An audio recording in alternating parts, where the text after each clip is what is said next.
এখানে অনেক মজার মজার খাবার, একদিন টেস্ট করবো না?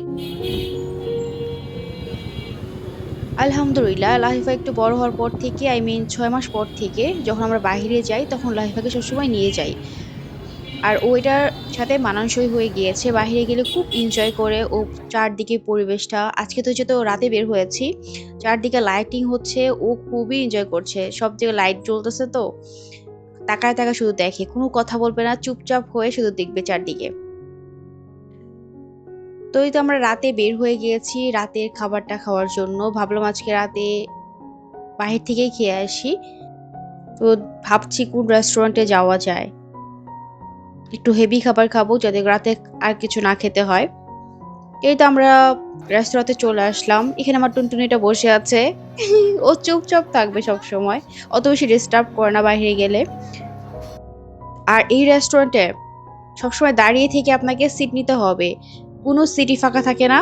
আপনাকে দাঁড়িয়ে থাকতে হবে, না হলো 2-3 মিনিট অথবা 5 মিনিট, তারপর আপনি সিট পাবেন। সব সময় এরকম হয় আমার সাথে। তো যাওয়ার পরপরই আমরা সিট পেয়েছি, এরপর 5 মিনিট পরে আমাদের খাবার দিয়ে দিয়েছে। তো লিঙ্কন নিয়েছে এখানে হালিম, আমি নিয়েছি চিকেন চাপ। তো ফার্স্ট আমি চিকেন চাপ ট্রাই করতেছি সুরমা রেস্তোরাঁর।